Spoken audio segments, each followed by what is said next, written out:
First of all, as a member of the Ugandan diaspora, I think it's really, really encouraging to see that Ugandans, especially the elite class of Ugandans, is finally waking up and taking part in civil disobedience or even advocacy or protest online. We've been doing it for so long that it felt like we were crying more than the bereaved, because we are away, and we've been charged with what you're not on the ground. Why do you even speak up? So it's encouraging, and I hope it continues. That finally, Uganda's very comfortable elite are waking up and speaking up and doing something about it. And hopefully, it's not just going to stop at spaces. They're going to continue and carry it to the villages across the country, whatever means. We've got WhatsApp groups, etc., etc. The other thing is, it's very telling that everybody is up in arms because members of parliament have been brutalized. Ordinary Ugandans have been brutalized for years. Political opposition has no space, no breathing space in Uganda. So when you have, before I think it was Kaima, there have been so many police spokespeople who've come out and justified what's been happening to any opposition groups. This business of attacking politicians started all the way back from Walk to Work with Colonel Kiza Besigye when he was brutalized by Arinaitwe.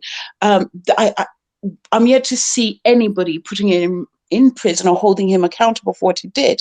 It's been going on for so long. Nothing is ever done. They sort of pay lip service to to doing something about it, and they never do. So Otafire, all of these, the commission, there's a trust deficit, because people are never arrested, they're never held accountable. And whilst you make these utterances of how, we're going to hold a commission and we're going to call them in, it will yield no results, because nobody in Ugandan officialdom is ever held to account. The other thing that I find quite insulting is this business of referring to the police as errant police, as some rogue element within the police. No, this is normalized. The brutality that we have seen is normalized. It's standard procedure for Ugandan police. So trying to kind of whitewash it and make it all pretty and give it all sorts of whatever rhetoric that they're using is insulting, because we know from the littlest, they're bullies, full stop. I could go on. The list is endless. The other thing I want to speak about finally is the arrogance and the misplaced delusions of grandeur by people in police. We heard the minister yesterday, who think it's an insult or speak so arrogantly when they are held to account, because somehow they don't realize that it's the taxpayers that pay their wages and put them in the positions that are in. So it's almost like, the way they speak to the citizens is sort of, you've got the audacity to question me. And even the way they reply, the fact that they block anybody who holds them to account, speaks volumes. Finally, I just want to ask a very simple question of the police spokesperson. I don't know if he's here. Dr. Spire has literally conducted an online campaign. He's not been on the streets. He's been online, probably in his, office. And yet we are seeing rumors and chatters across, Twitter space talking about his arrest. So I would like to ask the police spokesperson, are there any plans to arrest Dr. Spire, and what for? What crime has he committed? Yeah, that's all. That's what I wanted to say. Thank you. All right, Juliana there. Juliana, thank you very much for your submissions. All right, let me bring in Jackie Oloya. Yeah, thank you very much, Solomon. And thanks to all the speakers who have made very good submissions, Dr. Sarah Berete and James Bayer and everyone who has spoken. My question is to, actually, I wanted to ask the ASP, but I see he has gone off, but I hope he's listening somewhere or will come back. My question to him is, I find if the police is so intolerant with citizens protesting on the streets, what other mechanisms are there? Or what would you propose to Ugandans or sections of them who are dismayed, or a group of unfairly treated people like the interns who have been protesting? What other mechanisms, what other means are there for them to express themselves in order not to disappoint the police or interfere with them, or even to interface them during their protests, or when they try to express dismay? Because in my thinking, the police, whose primary roles are just to protect the citizens, keep law and order in the country, have now part of what torments the citizens instead. The level of high-handedness has gone from bad to worse. How do we reverse to the norm from where we are? Thank you. All right, thanks a lot, Jackie, for that. Nelson Bwire has posted a video on the thread of this space of one of the MPs beating a police officer, and he's saying that shame that we are not having a conversation of MPs or normal people beating police officers. We'll speak to that as we continue. All right, let me bring in Mr. Kayemba Godfrey. Mr. Kayemba Godfrey, Member of Parliament for Bukoma and Simbi. You're welcome. Thank you, Solomon. I also bumped into this space conversation, but thank you very much for organizing such. I've been listening to Mr. Luko Wesigili, and I was somehow disappointed, though it's what I expected. It's so sad that the police, instead of keeping law and order, its mandate, now they change to protecting the regime. Peaceful demonstration is our right, and everyone is allowed to do that, as long as you do it peaceful, as the way we do. But we have seen many reports from the Human Rights Watch where the police is winning awards in abusing human rights. That's so sad to see it in this current situation. We see, yesterday it was members of parliament, but to imagine things that happen behind the scene, where where there are no cameras, where no one will report what happens. I don't know the seed they are trying to plant and where it will end. Because right now, what if we also start fighting for our rights? The police coming, we also try to protect ourselves. Where will it be? We have seen many demonstrations where the police actually is giving people protection. For example, recently we had the eco demonstrations by students who later turned out and say that they were told we are going to meet the Prime Minister. We ended up being given placards to demonstrate about the eco pipeline and what. So it's so sad, but we are looking. And I know in the right time, everyone will be held accountable. Thank you very much, Solomon.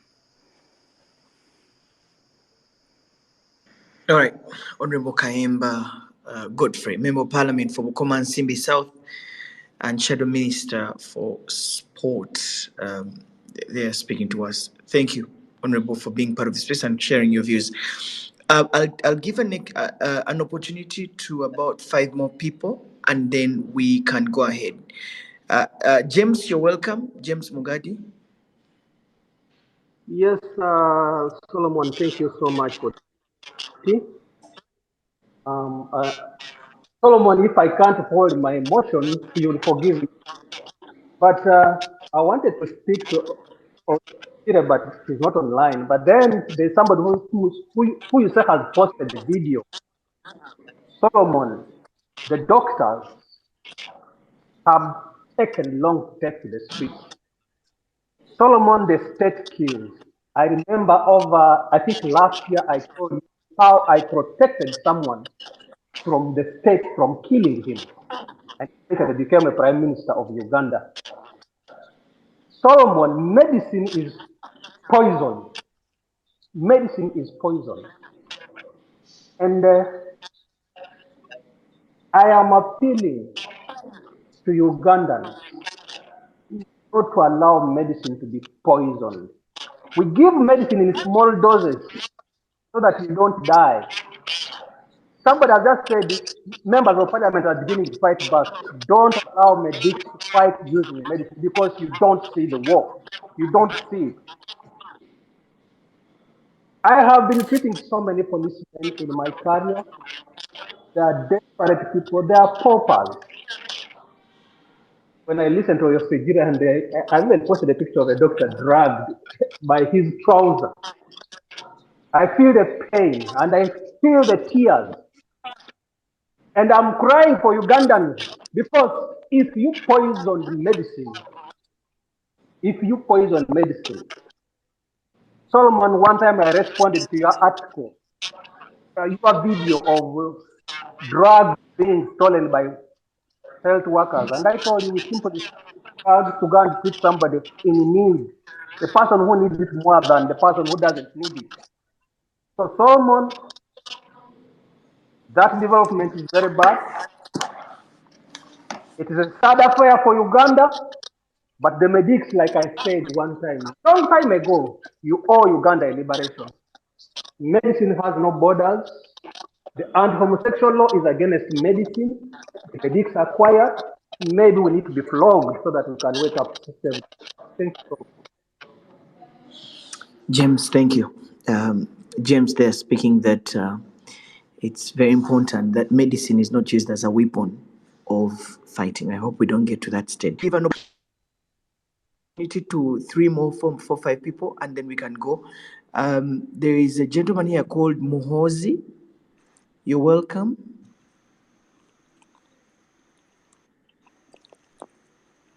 Are you there?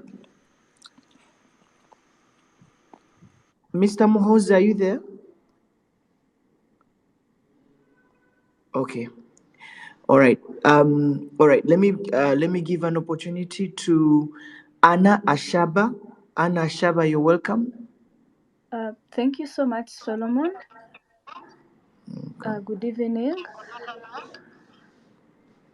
Where my comment was going to Lucas Jide, but I see he has left the space, but I will say it anyways.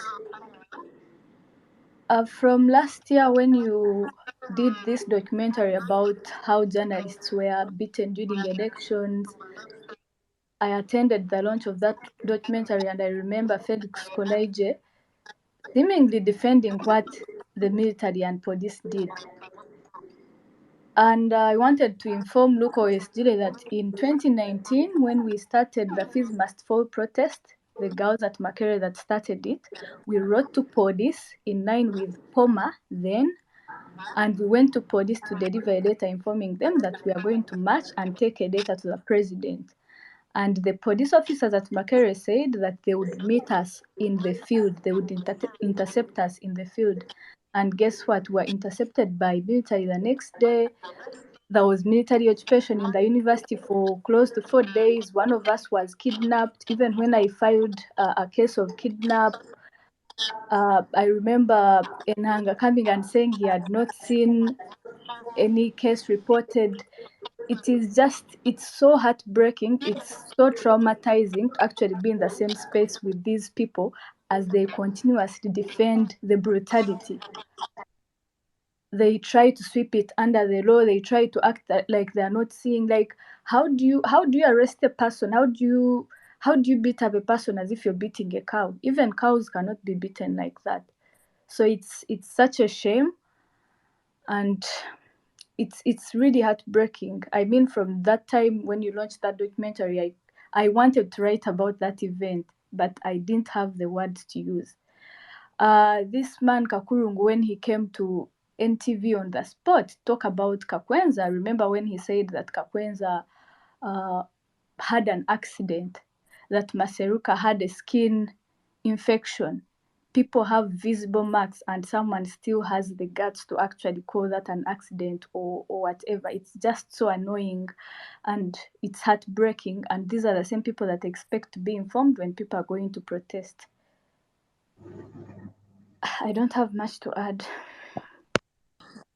Ashava, thank you. Anna Shava there. Thank you for your views and comments. Mr. Nsimbi Timothy, Karibu. Thank you so much.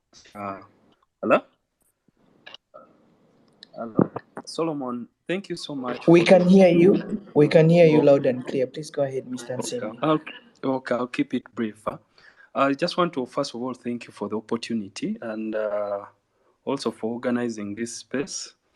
I also want to thank Dr. Spire for the campaign he has been running.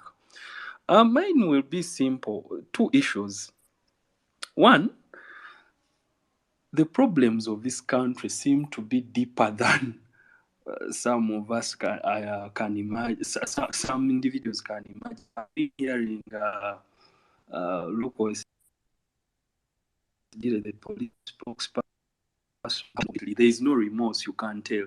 But the question is, I am an advocate and I've practiced it at least for close now to 5 years. But the issue is the continuance or the repetitive nature of these actions of not just police, of all security agencies. The other time it was Chagulanyi, today it is the women MPs. And when the common man sees what is happening to these big people, you can imagine what kind of feeling they get.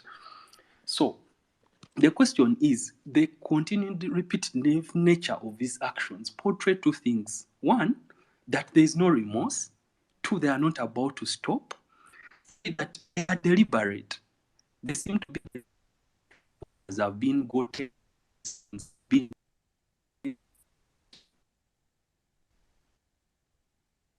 and is I think Ugandans there's need to more. I can say there's need for more awareness, and probably this needs to be a joint effort, because today you will hear the downtown traders are closing down business. Someone in the supermarket will tell you that they are not bothered. I think it's something that needs to be held at a greater level. Ugandans need to come together as a country, but I can understand the challenges we are facing, because today they will close down downtown, the border people will be up, and the taxis will, on the other hand, will be opening up, saying their businesses are affected. Now, what needs to be done is this seems to be a general problem for the country, not just for a smaller group. You've seen today the campaign Dr. Spire is running, and people are now getting more involved. The elites who seemed, on the other hand, comfortable, now they've realized, I have a brother who is doing medicine in second year, and what he tells you every day is despicable, the state of our healthcare facilities.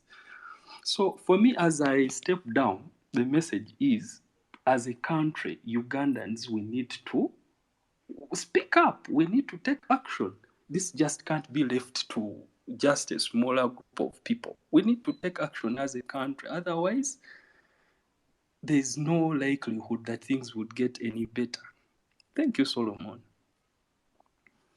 All right, thanks. Our time is fast spent. Sherura Mpora Kachwangura. Yes, Solomon, can you hear me? We can hear you loud and clear. Karibu. Good evening, everyone. I hope everyone is doing okay. I thank you for giving me a minute to share my opinion. I am called Sherra Mpora Katagure. I'm a Pan-Africanist and I'm a liberal Democrat. This topic is very important because it affects everyone when we talk about civic space. We are talking about people exercising their rights. Those of us who have traveled to different places in the world where there's no freedom of expression, freedom of doing what you want. I was in China and I had a cab driver. I asked the cab driver, I said, "What do you think about Xi Jinping's leadership?" And the cab driver told me, "No, I can't talk." And I said, I wouldn't want to live in such a world. Now, when I come here back to my beautiful land, Uganda, and I can see people expressing themselves, I feel happy. Now, as a liberal person, I try to listen to both parties. That is the opposing, the angry side and the government side. And you can see that both sides have points. From the security point of view, what I actually saw, I think it's because we have a young and very energetic population that needs guidance. Because when we are given space to carry out, exercise our rights, we should let businesses run and we go on the streets and we air out our anger, but without, inflicting pain on business. But also on the security side, when the security is exercising their mandate, they must exercise it with restraint because you can't beat up people. I understand that they also have their challenges as well. But we must, whether opposition, whether NRM, whether what, we must defend the rights that are inalienable, that are God given. These ones we should defend them because if I'm in an NRM, if things change tomorrow, I'm on the other side and I can't speak, then it will work against me. This is what we should fight for. And I thank you very much. I don't want to take time for other speakers. Thank you. Thank you, Sherura Mpora. Thank you very much for your thoughts. All right, let me just bring in Mr. Makaba Emmanuel.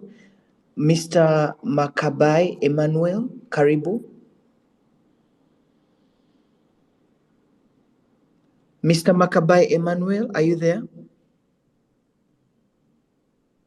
Okay, perfect. So I'll bring in Ambassador Regan Collins. You're welcome. Thank you, Solomon. And fellow Ugandans, I'll be brief. I'll begin right away by passing the vote of thanks to Dr. Sentongo for the highest level of participation he has exhibited in the past days. And I can confidently say if I were in charge of the parliament or executives, I would have appointed Sentongo the IGG of this nation. But well, since he's Ugandan, he's doing it for the good of all of us. Solomon and fellow Ugandans, I watched a clip about how police treat the interns, the medical interns. And of course, there were some students that I know personally. And I felt like they were communicating to the world that yes, you can get the education, but your education should not be put to use. I then wondered why government promotes education if police cannot sit down to listen or understand the agenda of such Ugandan. I wanted my comrade to hear that unfortunately he's not on. I hope it's not hiding under a catfish shutter. But anyways, I think it is absolutely wrong seeing fellow Ugandans being treated that's the way they are being handled when actually they are moving agendas that are for the good of all of us. Because if I take a kid to school, I want them to practice what they're studying. So if you don't deploy them, what then is the purpose of that education? Secondly, I would want to implore Ugandans, this business of waiting for something bad to befall a certain category of Ugandans and then we all come out and say, oh, police is bad, they are arresting the MPs in an improper way. No, my dear, they are Ugandans that are being arrested in a worse way.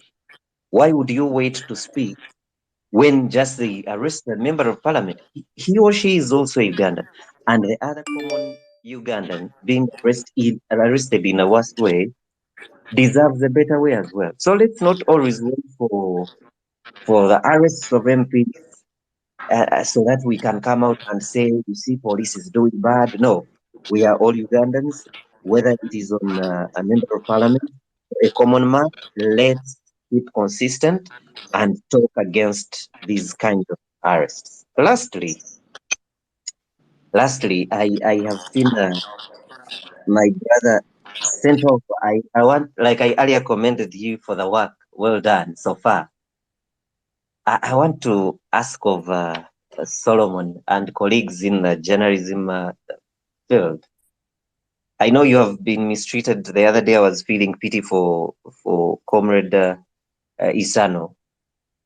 And these acts that are being done by individuals, if we could go for individuals rather than going for the entire force, because like the member of parliament who was in self-defense against the police lady who yes, arrested her in a bad way.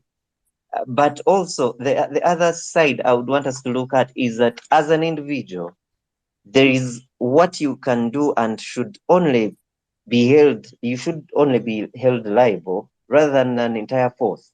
Likewise, that member of parliament, however much she was self-defending herself, we should also feel sorry for the other police individual, because in those trainings, I am aware that you are told that you must also defend yourself when provocation gets to a certain level. So either way, the member of parliament who says was mistreated during the arrest, as well as the police officer who was boxed, and that is vivid enough, we should strike a balance and look at that with total fairness, but not all that notwithstanding, I am happy with the campaign from Dr. Sentongo, and I ask of all Ugandans, whether you are in position of government or not, this is about the Uganda that should be better than the right one we are seeing, and therefore let's all wake up and get into campaigns that are for the betterment of our country. And I am happy, Dr. Sentongo, you are doing a great work for the president and the parliament, because they are initially the ones charged with the oversight role, but you are helping them, because I'm sure some of these people do not be in the know of what is happening in service delivery sectors. But with this campaign, I am sure they are seeing the dirt the people appointed, the people in public service are doing. And I'm sure somehow, somewhere, the president will take right decisions after seeing what is happening. I thank you. All right. Regan Collins is a Pan-Africanist and career diplomat. Thank you. Thank you, Ambassador Regan Collins, for your thoughts. I'll give two more people, and that is Mr. Chintu Karibu. You're welcome. Thank you so much, Solomon, for always bringing up such interesting topics, and really you are doing a great contribution towards the transformation of our country. I want to appreciate Dr. Sarah and all the speakers really who have given us very important information. But I also ask them and the listeners on this call, we need to appreciate the fact that whenever there is a change, we look onto the advantages of the transformation. Uganda is a country which is so beautiful that whatever change comes up, it is accepted and co-opted. Much as the civic space is thought to be shrinking, myself, I see it expanding. Because look here, who knew that we shall be having platforms like this where we can really have a bigger explanation, where the oppressors cannot oppress us if it is oppression, like Dr. Spire says. And number two, I appreciate Dr. Spire and everyone, every Ugandan, wherever you are really responding to the call of the president. In most of his speeches, he has called on the Ugandans, the Wananchis, to take action, to take responsibility, to be duty bound into the participating and making sure that there is effectiveness and efficiency into the delivery of services to the Ugandans. But I'm happy that they are waking up. Number three, about the strikes, the doctors and the member of parliament. Why do we always have to first create a very hard situation that we get to diplomacy? What is it that stopped our good students, our doctors, our interns? Because it is their right and it is their mandate. They have to go into the deployment. After 5 years of study, really, they have to get their certificate, and going for internship, it's one of the mandatory requirements for them to graduate or to get certified. What stopped them to go and engage parliament earlier? Why do they first have always to put a confrontation that after they look onto having diplomatic engagements with the speaker, with the ministry? What always stops that? The same applies to the MPs. It is very good that they faced such a hard situation, because many Ugandans have been facing the same, and they have been comfortably, and I think they got onto the streets thinking that they are honorable members and they are going to have a different treat of reaction from the police. But they really gave them exactly what they were supposed to receive, because Ugandans are facing the same. I understand much of the scaffold that we've seen turned out true after them also trying to put a resistance. They are telling them stop, and they are saying we have to go. Who are you to stop us? We are honorable members of parliament. The law is law.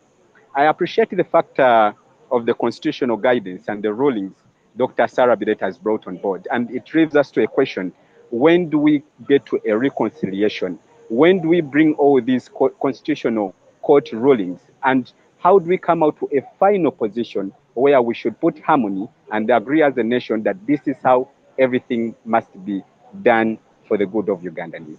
Thank you so much, Solomon. Mr. Chintu, thank you very much. You were a little bit rude also as well, but thank you for your views and comments. Mr. Hakim Kwenswa, you have the final say, and I'll get my panelists back to give their closing remarks. Mr. Chinswa Hakim, karibu.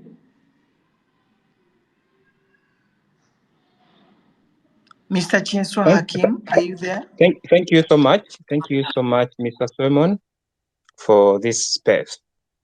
And I want to take this opportunity to thank all the speakers for a wonderful presentation. Mr. Solomon, when I watched a video when the woman MP of Kalangala being beaten and brutalized by the police, I felt like bleeding internally.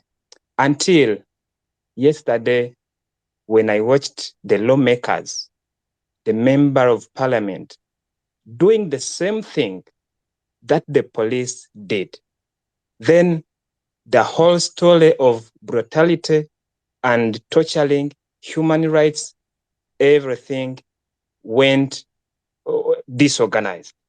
Because we expect at least someone may think that some of these policemen and women, they are ignorant about laws, because most of them, they are officers of low ranks, whereby they move by command.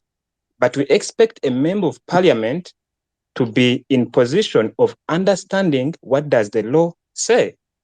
If you resist arrest, of course, you should expect reasonable force. If you can watch again that video when those members of parliament are being arrested, the police did not use that much force. But for them, their intention was about capturing the media. That is why they resorted into fighting. So if we are to fight these acts of police beating people and violating human rights, it should not be segregative. When the woman member of parliament for Kalangala was tortured, all the leaders of the leaders from the opposition side, they came out to condemn. Even their leader, the principal, Chagulanyi Sentamu, posted the photo criticizing whatever happened.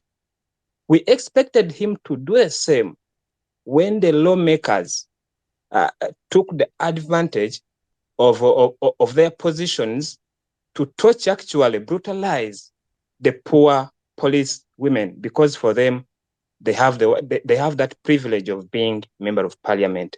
So I think right now, in this country, we are in a situation whereby politics is leading in each and every campaign which is happening. If you are in opposition, you are supposed to oppose each and everything. If you're on a ruling side, you have to accept each and everything. My appeal to Ugandans, if we are to fight the acts of human rights abuse, it must be balanced.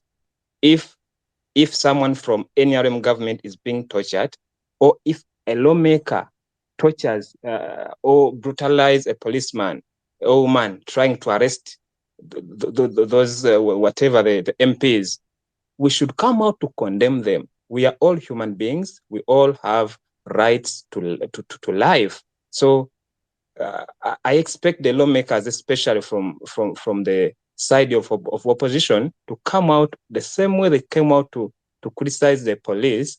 They should come out and criticize the lawmakers from their side. That is the only way we can advocate for equal human rights and freedom of demonstration. Thank you so much. Mr. Chenswa Hakim, thank you for your views.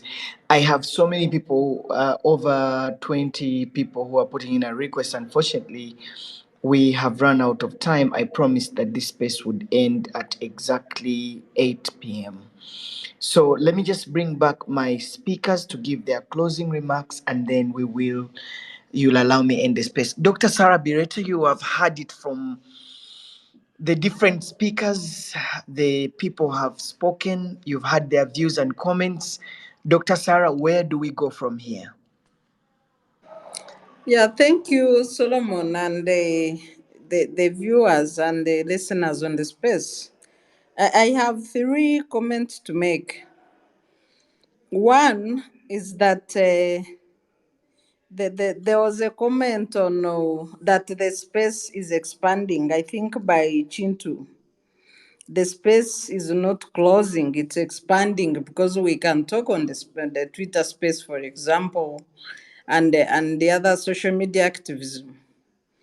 True, digital technology has expanded civic space and has created ways through which citizens can navigate the acts of authoritarianism and repression in a shrinking governance contexts like Uganda. But that doesn't mean that then the state has a right to close traditional spaces. It doesn't, because fundamental rights and freedoms are inherent. They are not granted by the state. And the right to assemble, associate, and express ourselves is inherent. It is not granted by Museveni's regime or any other person in power. So the state capture to, control and even dictate what citizens can use or shouldn't use as they enjoy their fundamental rights really is, and even for people to speak in support of such is laughable. And we shouldn't settle for that. There was a comment on where the DMP is seen fighting back against a policeman. But people are forgetting that the most viral picture from that brutality is the police of woman pulling the hair of that same MP that is fighting back in self-defense. So I don't know how, I haven't watched, for example, personally, a whole clip of how the saga started. And unless somebody has watched a full clip, that's when you can argue aspects of provocation or who was fighting when, who attacked the other first. 11 MPs marching from parliament. What kind of commotion can they create? 11 people. What kind of commotion can they create on any road? And the space between parliament and the Ministry of Internal Affairs, how long is it? Can it affect anyone? So when we sit here and try to, argue and exaggerate one single element in a very miserable situation, like if I may use the words of the Deputy Speaker of Parliament, Like, nobody should romanticize what happened. And it's not a one-off. The rights of Ugandans have been violated consistently over time, especially for the members who are not on the side of government. So if you have students protesting an act of parliament or an act of government or a decision of a university, then the police assumes their automatic role to control, to brutalize, to control dissent and inflict fear. And I want to conclude with the two sentences. One is that the police has mastered this art of violence against anybody protesting a decision of a government institution or government. And this violence is rewarded, is encouraged, trained and sustained by the regime, and it's intentional. The second statement I want to make, Solomon, as I conclude, is that under the 33 strategies of war, the last strategy of war is that a government or an authority inflicts maximum fear within the population to subdue them. And Uganda seems to be at this level, the last strategy for war.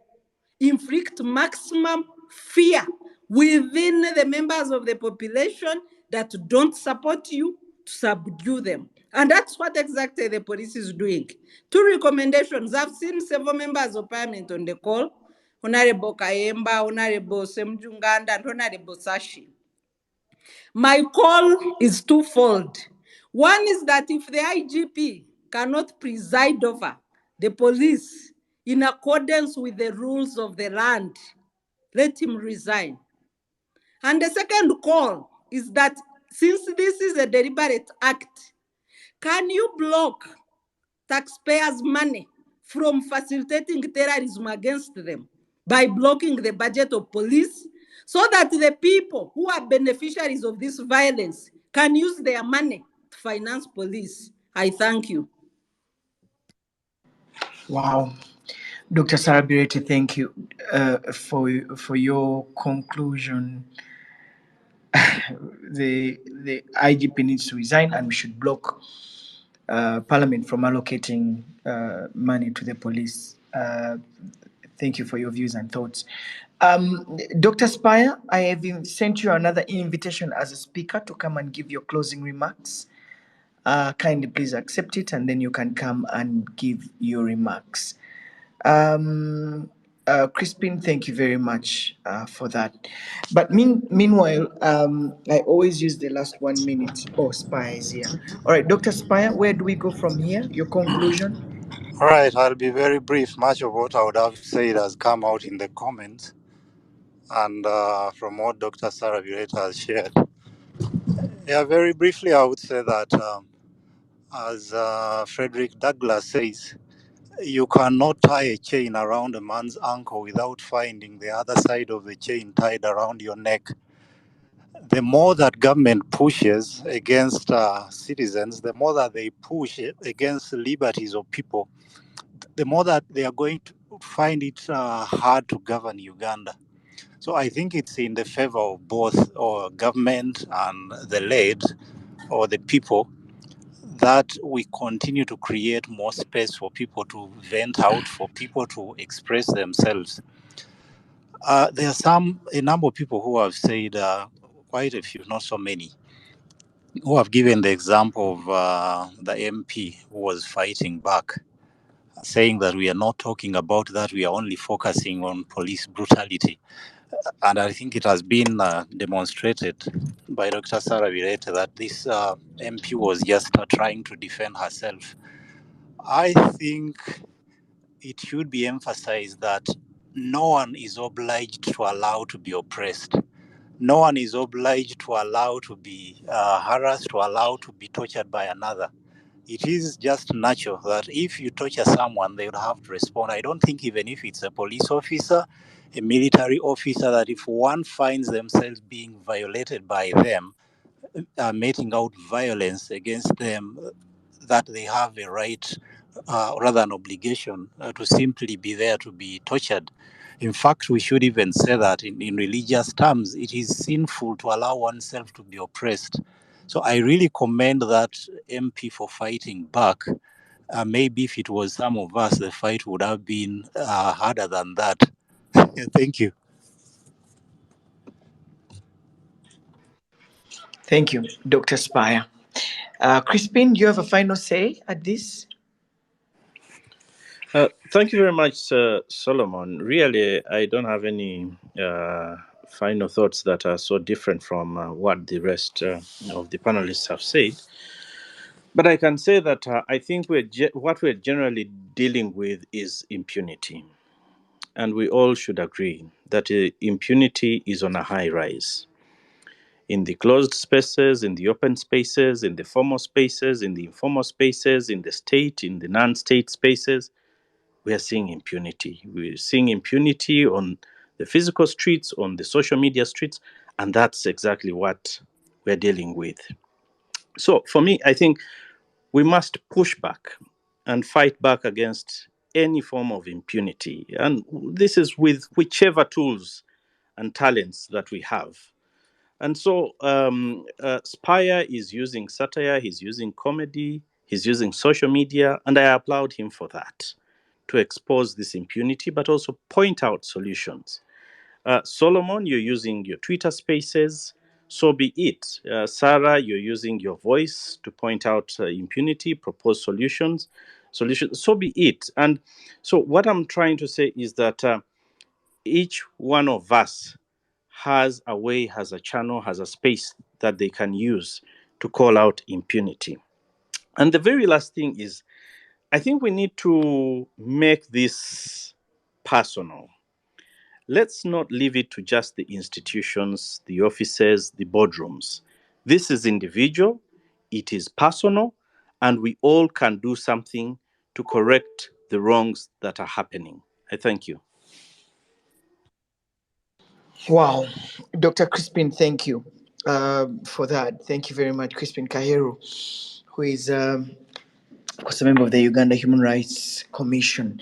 I think that you spoke my conclusion. I always use the last seconds before I close the space to give my thoughts and views. Like you said, all of us have a role to play. All of us have a role to fight back against impunity. Again, in our different spaces, you who is on this space who is listening, what can you do? What can you do in your little space to actually push back and fight back against impunity, against bad governance, against all this?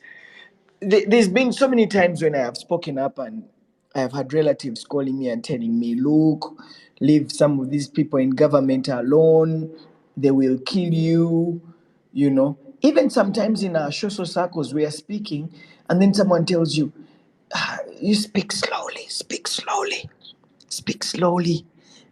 You may be hard, you know. And that alone suffocates our spaces. I've had so many people have told me this week, na inspire ye itachi, yes sigachi. Yes sigachi. Government energy money. And I have told them, guys, he is, what has he done wrong? He's just championed a campaign that all of us are concerned that we are driving on bad roads which have potholes, and yet we pay taxes, and yet, you know, we deserve to have good roads. He's just pointing out the leading a campaign for us to speak about, you know, our healthcare, and I don't know what the next exhibition is going to be. So he's done nothing wrong. And the thing is, that's what I was trying to talk to them, that even you who is saying, yeah, Itachi, you drive on the same roads, you sometimes go to the same healthcare facilities. It may not be you, but it may be even your relatives. So what am I actually saying? Whether you're in government or whether you're in the opposition or you're just, you know, every other space, whether you, whichever area in your life, whether you're a doctor, whether you're a lawyer, whether you are a normal citizen, all of us have a right to speak, to express ourselves about how we feel, about how we are governed. And we shouldn't be threatened because we're expressing ourselves or because we are speaking.